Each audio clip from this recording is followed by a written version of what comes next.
Vivía en un pequeño pueblo en las tierras altas de Escocia, y cuando digo pequeño, me refiero a realmente pequeño. Había 2 fincas con casas grandes de agricultores ancianos, 5 casas más, una tienda de granja y un pub. En las afueras del pueblo, había una parada de bus que era mi puerta de entrada a la civilización durante los primeros 17 años de mi vida. Era igual para todos los hijos de pueblos vecinos, no éramos los únicos que vivíamos así. No teníamos nada que hacer en casa y solo un servicio de autobús notoriamente poco confiable para sacarnos de nuestras diversas aldeas. Así que cuando llegué a la mitad de la adolescencia y tener un coche se convirtió en una opción, la idea de tener uno me pareció mi billete de oro a la libertad. Podría ir a cualquier parte, hacer cualquier cosa, dejar mi pequeño y aburrido pueblo por días, y todo lo que necesitaba era un poco de dinero para la gasolina. Trabajé como loco, ahorrando cada centavo que ganaba, destinando todo esto para este pequeño coche Aillon de 3 puertas que había visto en el periódico local. Para mi cumpleaños número 17, mi padre reveló que ya había pagado un depósito por él y que todo lo que tenía que hacer era pagar el resto con mi propio dinero y el auto sería mío. Recuerdo que mis amigos estaban casi tan felices como yo por el auto nuevo, ya que ellos también iban a disfrutar de las ventajas de mi nueva movilidad. Todos nos dirigimos a Inverness para pasar el día. Fuimos a Domino's a comer e intentamos ser atendidos en algunos bares, pero por divertido que fuera, no estábamos realmente en una gran ciudad. Teníamos pocos horarios de ida y vuelta. Comencé a considerar destinos más ambiciosos, lugares donde ninguno de nosotros había estado antes, tan lejos de casa como mi auto pudiera llevarnos. Después de discutirlo, decidimos ir a Londres. Ninguno de nosotros había estado en Londres antes, y aunque Edimburgo es el centro de nuestro mundo, Londres parecía ser el centro del universo. Nos preparamos para un verdadero viaje de chicos, planeándolo para el verano para aprovechar al máximo la luz del día y el buen tiempo. Nos tomó bastante tiempo planificar el viaje, y durante ese tiempo nos sentimos como si estuviéramos a punto de protagonizar nuestra propia versión de El Señor de los Anillos. Pero cuando llegó el momento de cargar el auto y salir a la carretera, apenas podíamos contener nuestra emoción. Pensamos que sería el viaje que definiría nuestras vidas jóvenes, algo que marcaría la transición de la niñez a la edad adulta. Y en cierto modo, eso fue exactamente lo que sucedió. Nunca llegamos a Londres. Ninguno de nosotros lo haría jamás. Planeamos hacer el viaje de 10 horas en 2 etapas, 5 horas de conducción hasta Blackpool, donde dormiríamos en un hotel, y al día siguiente haríamos las próximas 5 horas hasta Londres. Elegimos un Travelay fuera de la ciudad para conseguir habitaciones, y el viaje hasta allí fue bastante fácil. Pero cuando llegamos, nos dimos cuenta de que habíamos cometido un gran error. En lugar de reservar y pagar de antemano las habitaciones, pensamos que podríamos simplemente presentarnos sin cita previa. La señora de la recepción se disculpó y nos dijo que estaban llenos. No estábamos muy contentos con nosotros mismos. Condujimos un poco más, esperando encontrar un lugar con 1 o 2 habitaciones libres, pero para nuestra gran consternación, todo estaba reservado esa noche. Finalmente tuvimos que aceptar que debíamos continuar conduciendo, lo que estaba completamente descartado porque estábamos agotados, o intentar dormir lo mejor que pudiéramos en el auto después de estacionarlo en un lugar seguro y discreto. Así es como terminamos en el estacionamiento de una estación de servicio, inclinando los asientos hacia atrás y preparándonos para unas horas de sueño terrible antes de regresar a la carretera. No estoy seguro de cuánto tiempo pasó, pero me desperté cuando uno de mis amigos, Fabricio, me tocó el hombro y dijo que tenía que ir al baño. Dado que era un coche de 3 puertas, significaba que tenía que salir del auto y mover el asiento hacia adelante para que Fabri tuviera espacio para salir. En ese momento, estaba completamente destruido, así que salí del auto de mal humor para que Fabri pudiera ir a hacer sus necesidades en los arbustos cercanos. El ruido despertó a los otros chicos, que no estaban muy felices con la situación.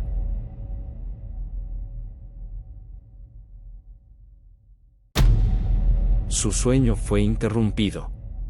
Estaba sentado en el borde de mi asiento del conductor, mirando el concreto afuera, viendo a Fabri caminar hacia un rincón oscuro del estacionamiento. Recuerdo haberme frotado los ojos, diciéndome que todo esto valdría la pena una vez que pudiéramos causar estragos entre los pobres e inocentes Snacks, pero unos segundos después escuché un ruido en los arbustos y miré hacia arriba para ver a Fabry corriendo, regresando hacia el coche. «Enciende el auto». «Enciende el auto», gritó Fabry, prácticamente empujándome hacia el asiento trasero. Esto obviamente hizo que todos en el auto preguntaran qué estaba pasando, pero él los ignoró, centrándose en que nos moviéramos rápido. Calculé que lo que había asustado a Fabry probablemente estaba en los arbustos donde había ido a orinar. Antes de que pudiera decir algo, vi al hombre que había visto Fabry caminando rápidamente hacia nuestro auto bajo la luz naranja de la farola. Pude ver que era un tipo justo por su apariencia, pero aparte de eso, no pude distinguir muchos detalles. Lo que sí pude ver fue que este tipo caminaba rápidamente hacia nuestro coche y no de una manera que sugiriera que iba a estar tranquilo o cortés en su breve encuentro con Fabry. Dios sabe lo que pasó, pero obviamente no era algo bueno. Ya sé que parece un poco egoísta, pero lo primero que se me ocurrió fue que podría dañar mi auto. Desde mi punto de vista, Fabry ya estaba en el asiento trasero, así que si el tipo aleatorio quería violencia, fui yo o mi auto quienes íbamos a sufrir las consecuencias. Giré la llave en el encendido como loco, y tan pronto como el motor arrancó, apreté el acelerador y salimos del estacionamiento hacia la carretera principal.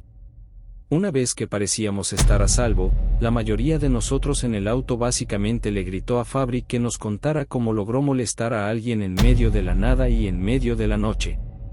Fabry era un bromista todo el tiempo, y tenía esta manera de irritar a la gente casi sin darse cuenta, como si guardara todos sus comentarios inteligentes en una botella hasta que explotara. Siempre se metía en problemas en casa, así que naturalmente nuestra primera suposición fue que había hecho uno de esos chistes clásicos y nos había puesto en la situación de ser expulsados de nuestro lugar para dormir. Él se enojó mucho con la acusación, negándolo completamente y diciéndonos a todos que nos calláramos para que pudiera explicar lo que pasó. Cuando lo dijo honestamente, pensé que nos mentía y que era una manera de salir de problemas con nosotros para que no lo reprendiera durante el viaje, pero luego lo hizo jurar por la vida de su madre, lo cual hizo, y nos dijo: «Chicos, juro por Dios que simplemente fui testigo de un asesinato». Eran alrededor de las 3 a.m. por la mañana, en un tramo tranquilo de autovía en algún lugar entre Manchester y Liverpool, y todos escuchamos mientras Fabry empezaba a contar su historia. Dijo que había caminado hacia los arbustos para tener algo de privacidad y, justo cuando iba a empezar, escuchó algo no muy lejos de él. Decidió no empezar a orinar hasta estar seguro de estar solo. Fabry se movía sigilosamente entre los arbustos tratando de localizar el ruido. Dijo que sonaba como alguien golpeando una almohada, acompañado de unos gruñidos suaves. Si tu mente está construyendo una imagen desagradable de lo que podría ser el ruido, estás en fase con Fabry, porque él también pensó que se estaba topando con dos personas jugando al escondite. Esa fue su excusa para su curiosidad y la razón por la cual se escondió entre los arbustos en medio de la noche. En lugar de encontrar dos personas en una situación comprometedora, vio lo que solo podía describir como un hombre arrodillado sobre otro, golpeándolo. El hombre que recibía los golpes estaba en el borde de la hierba. Fabry se dio cuenta de que el atacante tenía un cuchillo en la mano y estaba apuñalando al otro hombre. Cuando Fabry se dio cuenta de esto, trató de no hacer ningún ruido, pero un roce de los arbustos hizo que el hombre se volviera hacia Fabry, y eso fue todo lo que Fabry necesitó para volver corriendo entre los arbustos hacia las luces del estacionamiento. Fabry terminó su pequeña historia de terror y todavía estábamos en un estado de incredulidad, pero esta vez no tanto porque no le creíamos, sino porque no queríamos creerle. Su tono de voz, la manera en que contó la historia, todo en su forma de actuar me hizo pensar que decía la verdad. Fabry era un chico valiente, supongo que tenía que serlo con esa boca, así que verlo asustado hasta el punto de casi orinarse me hizo pensar que realmente había visto algo terrible. No era algo que pensáramos que Fabry podía fingir.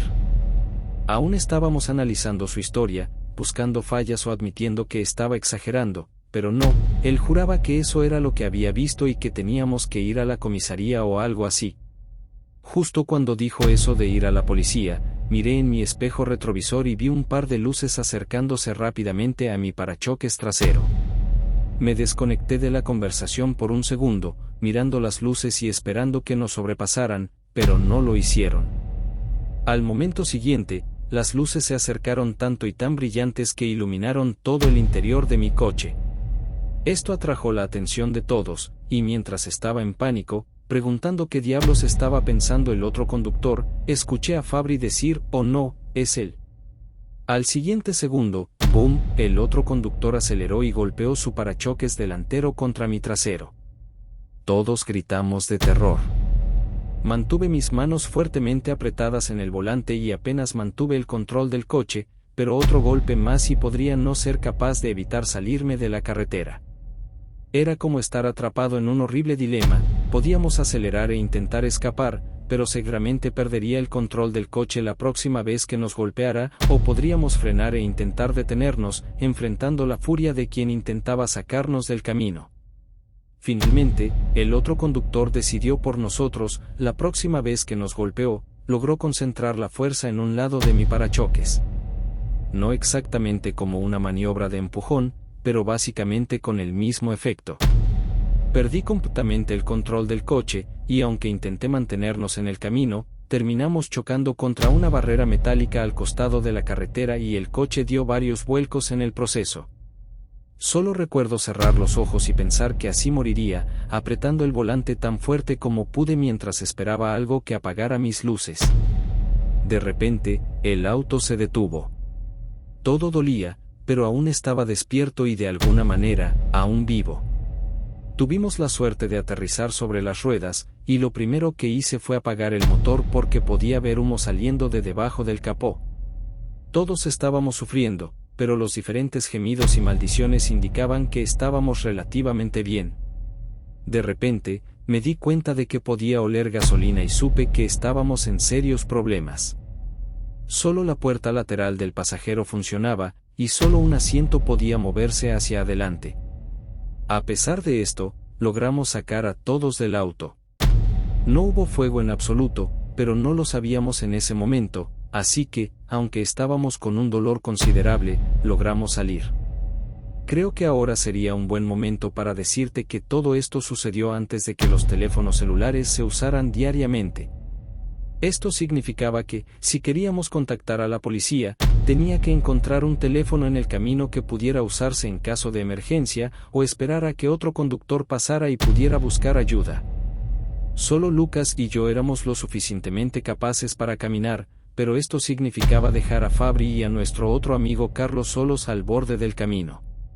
Si el tipo que nos hizo salir del camino regresaba y veía a Fabri y a Carlos indefensos en el camino, estarían en serio problema. Afortunadamente, esto no sucedió, porque apareció un auto a la vuelta de la esquina justo cuando Lucas y yo nos alejábamos, y la mujer que conducía tenía uno de esos viejos teléfonos celulares que parecía un ladrillo con una antena al final.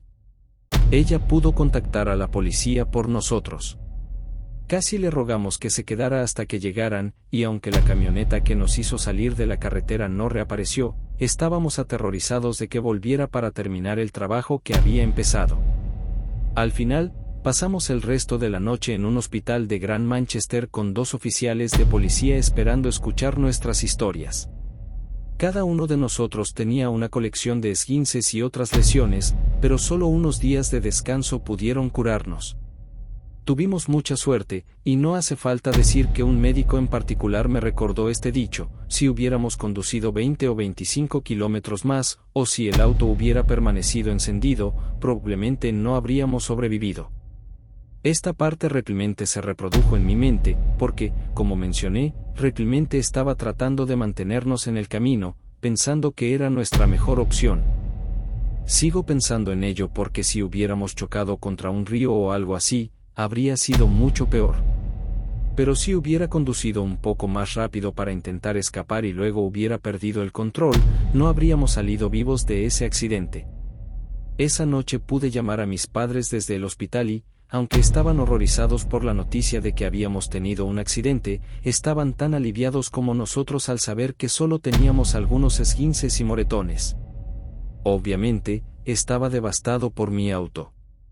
Meses y meses de trabajo casi fueron una completa pérdida de tiempo, pero de alguna manera, dada la gravedad de la situación, no sentí que realmente había perdido algo importante.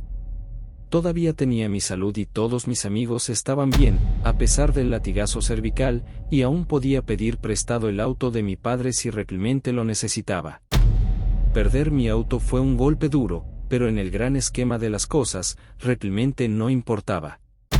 No importó hasta mucho después cuando supimos que la policía había encontrado evidencia de un crimen violento cerca del estacionamiento donde habíamos intentado dormir.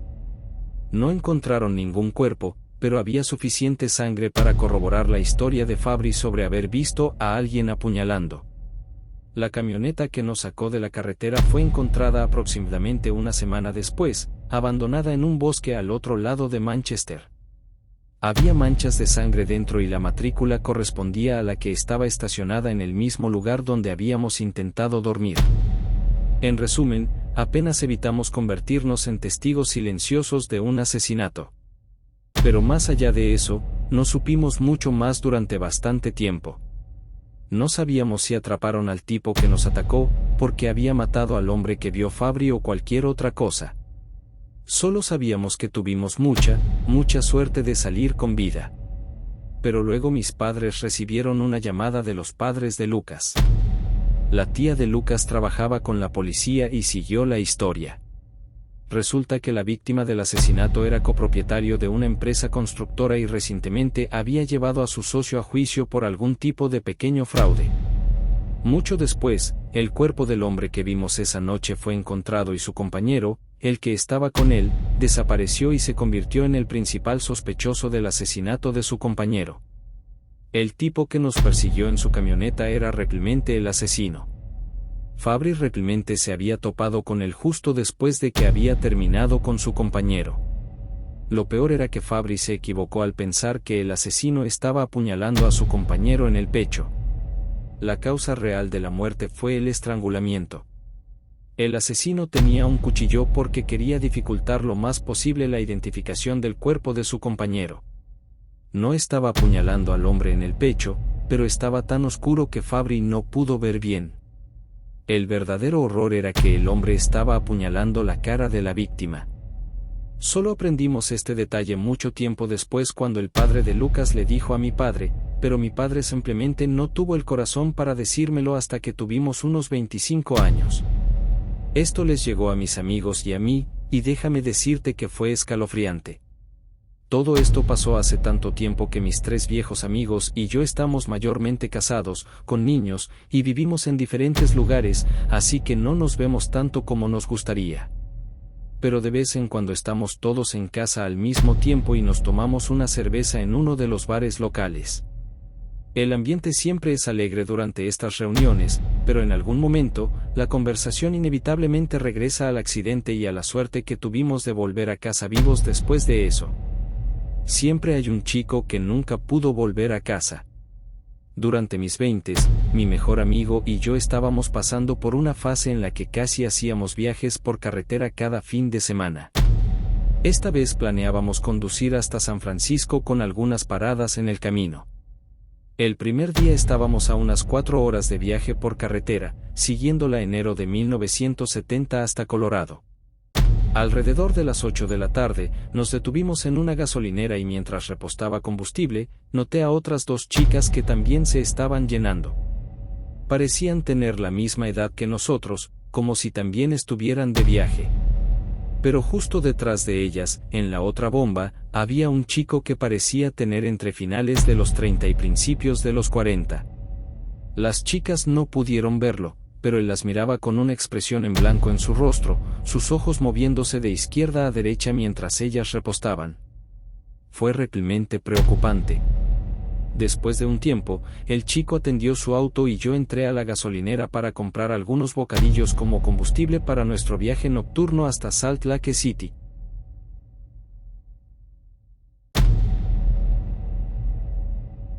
Cuando las chicas salieron de la gasolinera, se iban en su auto y busqué al chico de la camioneta que las había mirado fijamente, una maniobra que parecía llena de malas intenciones. De repente, saltó a su camioneta y se fue a toda velocidad en la misma dirección que las chicas. Pensé que, si esto nos hubiera pasado a nosotros, mi amigo y yo también hubiésemos querido que alguien nos apoyara solo por un momento, llamando al 911 o algo así. Cuando alcanzamos al chico, estaba justo detrás de ellas con los faros encendidos intermitentemente, como si estuviera tratando de hacer que se detuvieran. Justo delante de mí, el chico aceleró al lado del coche de las chicas y pude verlo reclinarse en su asiento para gritar algo. Lo siguiente que sé es que el auto de las chicas empezó a detenerse y pensé, oh, Dios, no lo hagan. Pero el tipo en la camioneta simplemente las pasó y continuó su camino, tal vez porque me vio en su espejo retrovisor y supo que no podía hacer nada con testigos. Mi amigo y yo también paramos detrás de donde estaban las chicas estacionadas y después de encender las luces de emergencia, salimos para ver si estaban bien. No estaban bien. El chico no era obviamente un oficial de policía, pero al parecer les había gritado a las chicas que era ayudante del sheriff y que si no se detenían, irían a prisión. Fue entonces cuando decidieron hacer lo que él les pidió, y si se hubieran detenido sin nosotros detrás de ellas, no sabemos qué podría haber pasado esa noche. Creo que todo está dicho por el hecho de que el tipo simplemente huyó una vez que vio que no estaban solas, sabiendo que su pequeño truco de oficial de policía no habría resistido el escrutinio. Les dijimos a las chicas que podían seguirnos a la siguiente gasolinera o a cualquier lugar donde pudieran detenerse y reunirse con la policía para contarles lo que había pasado. Ellas aceptaron nuestra oferta y nos separamos poco después, pero no sin algunos abrazos muy agradecidos. Cosas así me hicieron preguntarme qué tan lejos estábamos mi amigo y yo de la seguridad, y que otra persona había tenido mala suerte esa vez. Nos hizo tratar de reducir la cantidad de tiempo que pasábamos conduciendo de noche después de eso. Siempre fue más fácil moverse así porque las carreteras estaban menos transitadas, pero creo que todos podemos aceptar que hay algo en la oscuridad que hace que los imbéciles se sientan más cómodos siendo idiotas. Hay un punto salvaje ahí también, y es algo que siempre me asustará. Como joven mujer, puedo tomar todas las precauciones de seguridad que quiera, participar en tantos eventos nocturnos como podamos organizar, e incluso decidir usar un arma si quiero, pero nunca podremos detener a la gente que quiere hacer daño a otros. Algunas personas nacen así, otras se vuelven así, y a veces, cuando realmente quieren infligir dolor o miseria, realmente no hay nada que alguien pueda hacer. Asistí a la Universidad del Estado de Arizona, así que cada vez que podía, conducía a San Diego para ver a mi familia y amigos. Era un viaje sólido de 5 horas y media, pero a veces extrañaba mucho mi casa y conducía de regreso un viernes y volvía tarde el domingo. El hecho es que pasé mucho tiempo conduciendo de noche. Una semana, mi madre me llamó con malas noticias de que mi abuelo estaba muy enfermo y había sido llevado de urgencia al hospital. Ella quería saber si podía ir a verlo, con la implicación de que esta podría ser la última oportunidad para verlo. La llamada llegó alrededor de las 11:30 de la noche, así que empaqué rápidamente mis cosas, le dije a mi compañero de cuarto a dónde iba y cuánto tiempo estaría fuera, y comencé el viaje nocturno hacia California. Unas horas más tarde, conducía por la seca y polvorienta zona rural de Nevada cuando decidí hacer una de mis paradas habituales en este camino.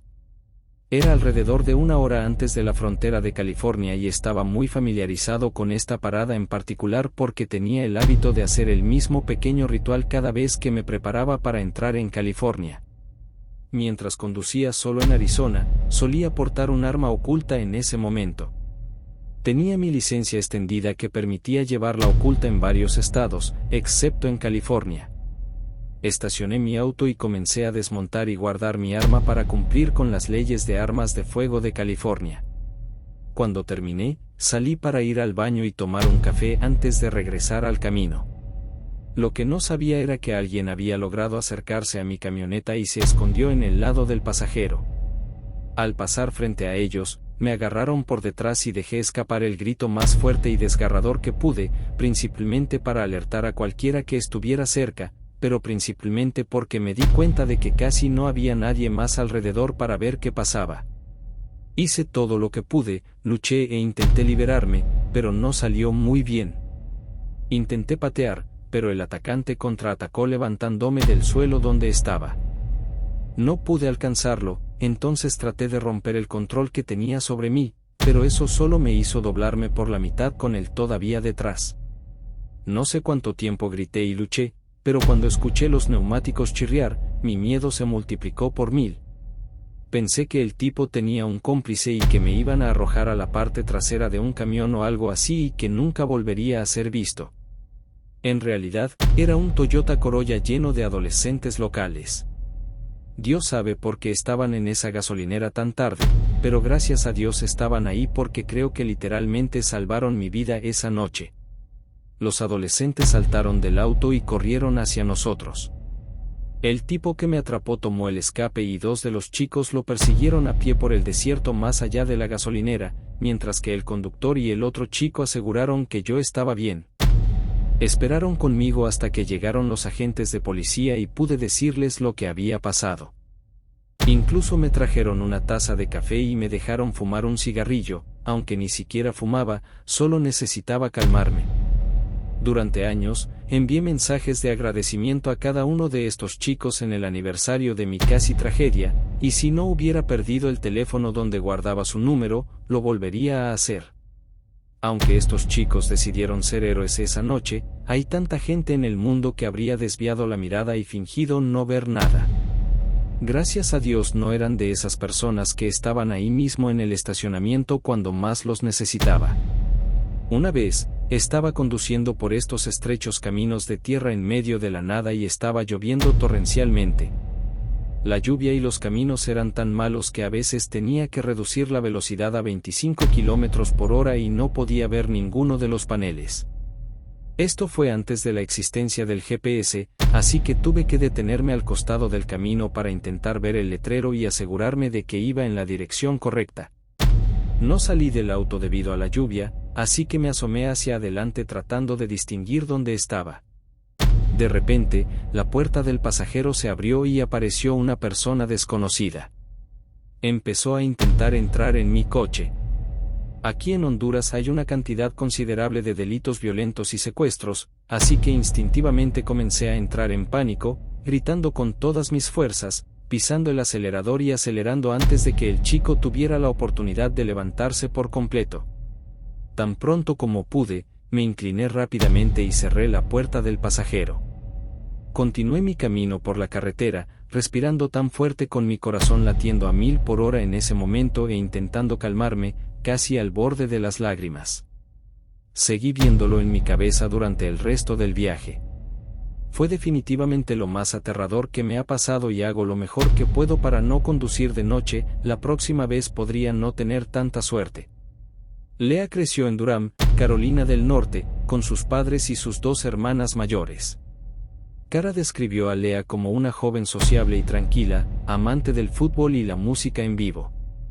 Sin embargo, a medida que Lea progresaba en su adolescencia, su familia quedó impactada por una serie de tragedias repentinas e inesperadas.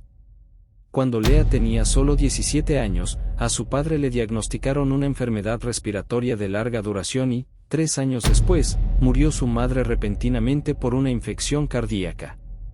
Lea casi muere en un grave accidente de coche en el otoño de 1998, sufriendo una perforación pulmonar y un fémur roto que requirió la inserción de una barra de metal en su pierna para facilitar la curación. Unos meses más tarde, en la primavera de 1999, Lea volvió a tomar un descanso temporal de la escuela para pasar más tiempo con su padre moribundo, quien murió unas semanas después, a principios de abril. De una forma u otra, la avalancha de tragedias tuvo efectos positivos sobre Lea, quien se interesó intensamente en la filosofía, la espiritualidad y la expresión artística como forma de afrontar la situación. Sin embargo, también hubo muchos efectos negativos, como era de esperar. Lea tuvo dificultades para alcanzar sus estudios y abandonó la universidad antes de tiempo, en la década de 2000, solo unos meses antes de graduarse en inglés y antropología. Poco después, Lea buscó un nuevo comienzo en la ciudad vecina de Raleigh. Para cuando cumplió 23 años, vivía en un pequeño apartamento con su mejor amiga Nicole. Lea pasó mucho tiempo en los cafés locales y se decía que había cultivado una pasión por la escritura, pero sin duda, la verdadera pasión de Lea era viajar. Después de 2 viajes separados con mochila en Europa y América Central, Lea desarrolló un serio deseo de viajar, satisfaciéndolo con viajes regulares en coche con amigos. No es difícil ver que la emoción del descubrimiento fue muy terapéutica para Lea, quien huía de lo viejo en busca de lo nuevo. El 9 de marzo de 2000 comenzó como cualquier otro día para Lea y Nicole, quienes habían planeado quedarse con los niños juntos al día siguiente. Lea parecía despreocupada o preocupada por algo y se sentía lo suficientemente cómoda como para hacer planes para el futuro cercano. Sin embargo, por alguna razón, alrededor de las 6 p.m., Lea hizo su maleta y retiró $3,000 de un cajero automático. Luego emprendió lo que parecía ser un recorrido de 4.830 kilómetros a través de los Estados Unidos. Nicole quedó sorprendida por la abrupta partida de Lea. No era inusual que su compañera de cuarto se fuera en un viaje largo en coche, pero irse tan repentinamente definitivamente no era su hábito. Después de intentar contactarla durante 3 días sin éxito, Nicole contactó a Cara, la hermana de Lea, para preguntarle si sabía dónde estaba. Cara se unió a Nicole en la búsqueda de pistas en la habitación de Lea. Fue entonces cuando encontraron un sobre con dinero en efectivo y una nota manuscrita del 9 de marzo que decía: «Querida Nicole, esto es para cubrir los gastos mientras estoy fuera. Recuerda que todos estamos juntos en pensamiento y oración, y que el tiempo vuela. Confía en mí y en ti misma. Ayuda a mantener la paz en casa, diviértete con los niños. Dale mi celular a Peter y dale mi amor a todos. Nos vemos pronto. Cara, no te preocupes, incluso si me vuelvo loca en el camino, con amor, Lea». Debajo del texto principal había algunas adiciones garabateadas que incluían: «No voy a suicidarme. Todo lo contrario, recuerda a Jack Kerouac». Esto se refería a uno de los autores favoritos de Lea, Jack Kerouac, quien escribió un libro llamado En el camino, que detalla sus viajes por los Estados Unidos. Esta referencia convenció aún más a las personas cercanas a Lea de que ella solo estaba yendo en un viaje en coche improvisado, una opinión compartida por una amiga llamada Janine. Janine conoció a Lea durante una visita a su café favorito y ambas se conectaron a través de su amor por los escritos de Kerouac. Recordando su última conversación, Janine no recordó que Lea estuviera actuando de manera inusual, pero mencionó que Lea había expresado el deseo de visitar la Appalachian Peak, en el condado rural de Whatcom, Washington, un lugar mencionado en la autobiografía de Kerouac, Los vagabundos del Dharma.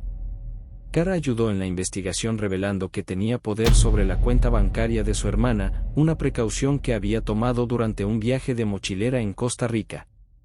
Esto significaba que podía acceder a los extractos bancarios de Lea y usar las transacciones en cajeros automáticos para rastrear sus movimientos.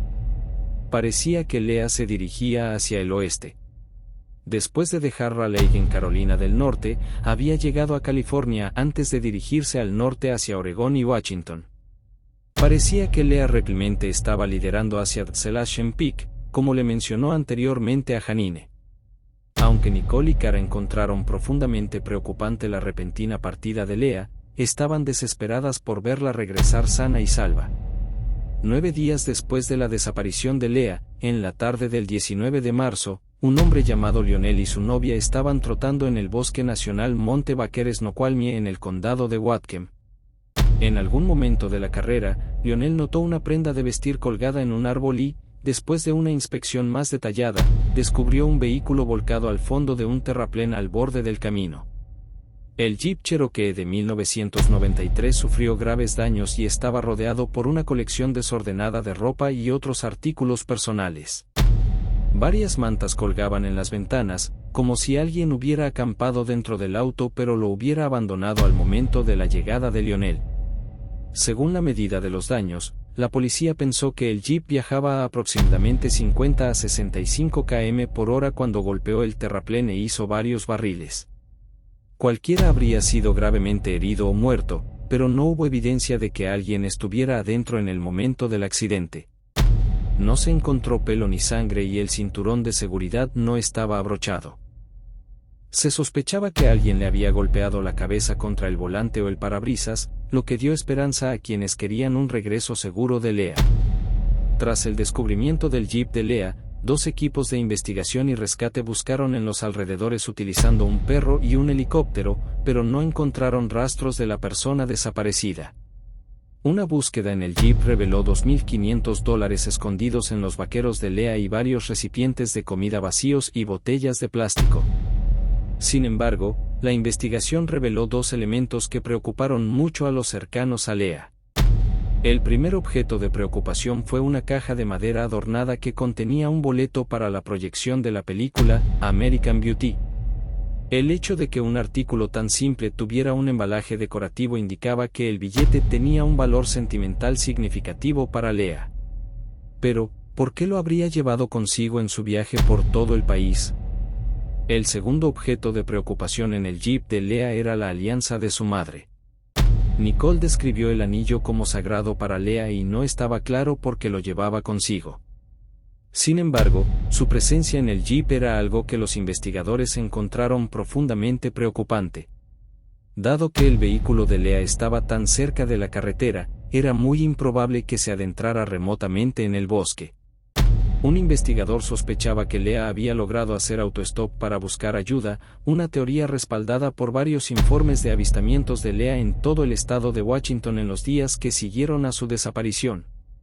Un hombre afirmó haber visto a una mujer joven que coincidía con la descripción de Leah en una gasolinera Texaco en Everett, aproximadamente a 116 kilómetros al sur de donde se encontró el jeep. El hombre dijo que Leah estaba visiblemente desorientada y que no tenía idea de quién era ni dónde vivía.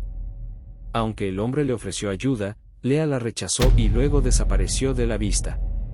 El 21 de marzo, Nicole y Cara visitaron el estado de Washington para buscar a su hermana. No lograron encontrarla, pero consiguieron sensibilizar a suficientes personas sobre la desaparición de Leah. Un hombre terminó contactando a Nicole y Cara en relación con su investigación. Este hombre afirmó haber visto a Leah en un restaurante y la describió como amigable y charlando antes de salir del restaurante con un hombre llamado Berry. El restaurante en cuestión se encontraba a menos de una hora en coche del lugar donde se encontró el jeep abandonado de Leah, lo que significa que probablemente estaba en compañía de este hombre misterioso cuando tuvo problemas. La descripción detallada de Berry por parte de este testigo llevó a la policía a crear un retrato robot del sospechoso. Por muy frustrante que fuera, la policía nunca pudo verificar que Berry realmente existiera. Después de examinar a Leah, los detectives le preguntaron a su hermana qué quería hacer. Cara les dijo que seguía esperando que los avances tecnológicos algún día permitieran obtener más evidencia. Esta decisión tuvo su fruto en 2006, cuando dos detectives examinando el caso se dieron cuenta de que el jeep no había sido buscado tan cuidadosamente como se creía anteriormente. Aunque el interior había sido procesado para buscar sangre, pelo y fibras, nadie había pensado en examinar debajo del capó del auto.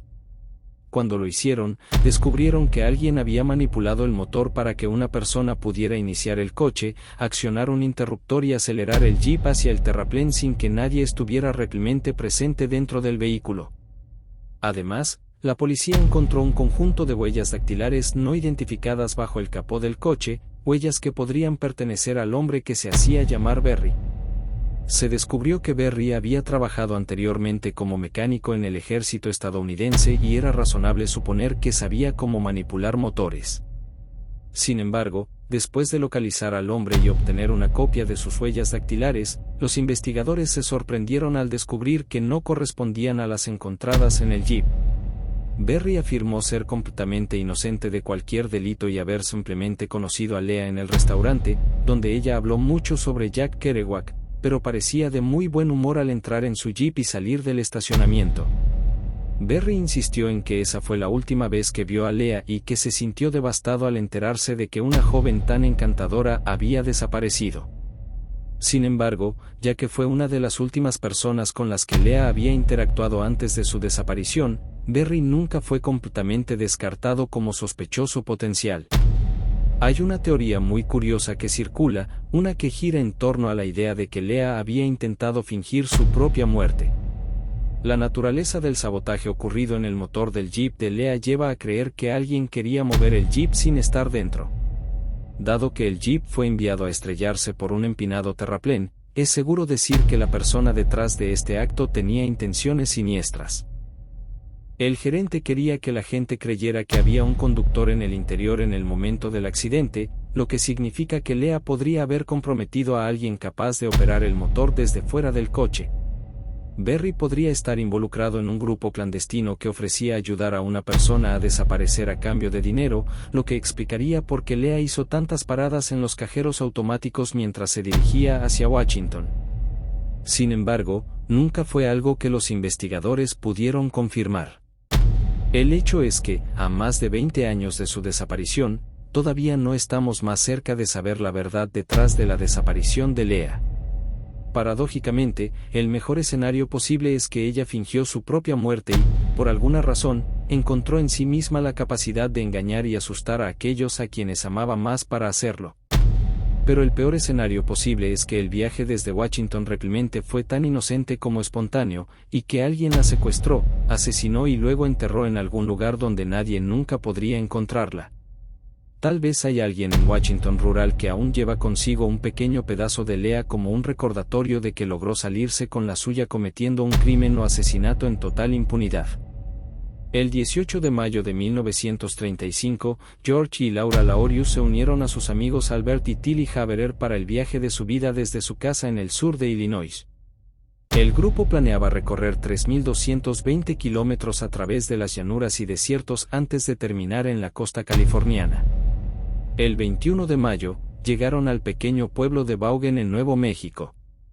Después de bajarse del sedán de George Laorius, las dos parejas se registraron en el Hotel Vaughan, enviaron varias postales a sus amigos y familiares y, después de una cena en un restaurante local, se retiraron a sus habitaciones para pasar la noche y continuar hacia el oeste al día siguiente.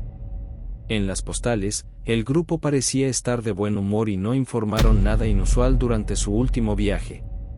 Sin embargo, después de que las parejas continuaron conduciendo hacia el oeste la mañana del 22 de mayo, nunca más se supo de ellas. Fue recién la mañana del 26 de mayo cuando el auto de Laorius fue encontrado abandonado en el barrio comerciante de Dallas, Texas. El vehículo todavía estaba encendido, el tanque de gasolina estaba lleno y muchas postales yacían en el asiento del pasajero. Sin embargo, no había rastro de ninguno de los viajeros. Los recibos de gasolina de Illinois confirmaron que el señor Laorius había comprado combustible en un lugar llamado Socorro el 23 de mayo, pero después de eso, su destino era desconocido. La semana siguiente, las familias de las parejas fueron informadas de su desaparición y se lanzó una investigación oficial. Inicialmente, la policía creía que la ausencia de un cheque de viajero de valor de $400 indicaba un robo violento. Sin embargo, los investigadores rápidamente descubrieron que el auto de la pareja había estado involucrado en un accidente menor poco después de su llegada a Socorro. Dado que el accidente podría haber molestado a alguien hasta el punto de dañar a los viajeros, la policía comenzó a cuestionar a los testigos del accidente. En lugar de describir el vehículo como conteniendo a dos parejas de mediana edad, los testigos afirmaron que el único ocupante era un joven de cabello oscuro. Los detectives lograron rastrear el vehículo desde el lugar del accidente a un pequeño taller local, donde los mecánicos cambiaron el neumático y realizaron otras reparaciones menores. El conductor del coche pagó con uno de los cheques de viajero de George Laorius. Los detectives siguieron el rastro del dinero y los cheques a un motel en El Paso y luego a Dallas, donde encontraron el vehículo abandonado el 26 de mayo. La investigación se estancó brevemente hasta que el 29 de junio se recibió un informe sobre un pequeño incendio en un arbusto del desierto en las afueras de Albuquerque. El fuego había revelado un equipaje ardiendo con los efectos personales de George y Laura Laorius. Con el responsable aún activo en el proceso de deshacerse de sus pertenencias, las fuerzas del orden actuaron rápidamente con la esperanza de encontrarlos con vida. El FBI dirigió un grupo de trabajo multiagencia que buscó ríos, lagos, pozos mineros y muchos lugares en el desierto. A pesar del tamaño de los equipos de investigación bien equipados, no se encontraron rastros de las parejas desaparecidas. Incapaces de capturar al sospechoso, los detectives fueron desviados a otras investigaciones y el caso quedó sin resolver. Sin embargo, Hasta 2010, los expedientes del caso todavía eran consultados por varios funcionarios de la policía estatal, cada uno con la esperanza de tener una inspiración repentina. Según el agente Norman, el caso nunca fue oficialmente cerrado, pero la débil probabilidad de resolución significa que la Policía Estatal de Nuevo México rara vez puede prestarle atención. A pesar de las dificultades percibidas, el agente Ratz ha tomado la misión personal de descubrir qué pasó con los 4 viajeros de Illinois. Ratz dijo que su tarea más difícil ha sido intentar localizar los restos de los cuerpos de los viajeros, que probablemente ahora no son más que huesos secos. Encontrar al asesino de las parejas también será una tarea difícil, ya que probablemente murió de vejez desde que ocurrió el crimen. Pero tal perspectiva no parece haber desanimado al agente Ratz, cuyo celo proviene del apoyo continuo y la asistencia proporcionada por Barbara Hascraft, la hija de Laura Laorius, quien está desesperada por ver resuelto el misterio familiar. Cuando se les preguntó cuáles eran sus teorías sobre el destino de sus padres, los Ashcraft creen que fueron asesinados en Vaughan, quizás en el mismo café donde desayunaron la mañana de su desaparición. La parada en Vaughan era para que los Laorius pudieran visitar a un viejo amigo que vivía allí, pero no está claro si este amigo realmente los conocía. En 1963, un detective privado llamado Walter Duque recibió una carta de una mujer que afirmaba haber sido testigo de los asesinatos. La mujer dijo que vio a ambas parejas ser escoltadas al sótano del café y luego escuchó que habían sido robadas, asesinadas y enterradas en concreto fresco. Este rastro llevó a Barbara Ashcraft a sugerir que la investigación debía centrarse en las losas de hormigón que rodean el sitio del antiguo Hotel Vaughan. Pero el agente Norman Ratz tiene otra teoría. Después de examinar numerosos informes en la División de Archivos de la Policía Estatal, Ratz creó una línea de tiempo de eventos y entrevistas que ocupan 141 páginas. Según él, 2 postales en particular convencieron a Ratz de que la pareja realmente abandonó Vaughan la mañana del 22 de mayo con la intención de llegar a Albuquerque vía Santa Fe. Una postal fechada el 22 de mayo fue enviada desde Albuquerque, y un empleado del Hotel Sturgis en Albuquerque dijo a los investigadores que las parejas habían visitado su hotel esa tarde para informarse sobre el alquiler de habitaciones. Se cree que las parejas alquilaron una de las habitaciones más pequeñas de este hotel para que todos pudieran tomar una ducha y tenían la intención de viajar a Gallupa al atardecer. Sin embargo, poco después de salir de la ciudad, se encontraron con su misterioso asesino. Es muy posible que las parejas subestimaran la distancia hasta Albuquerque y se encontraron conduciendo en la oscuridad, cuando es mucho más difícil de navegar correctamente. Ratz piensa que así se volvieron vulnerables a un depredador potencial y simplemente confiaron en alguien que los traicionó brutal y violentamente. Pero con solo unos pocos testigos que los vieron, la policía no está más cerca de identificar al hombre que se llevó el coche de George Laorius hace casi 90 años. Incluso si esta persona fuera identificada, es probable que no pudiera responder preguntas sobre algo que sucedió en 1935 y es poco probable que quede evidencia forense. La verdad detrás de la desaparición de George Laorius, Laura Laorius y sus amigos Albert y Tilly bien podría haber desaparecido con ellos. El misterio de cómo 4 personas honestas y comunes simplemente desaparecieron un día es un enigma que es poco probable que alguna vez se resuelva.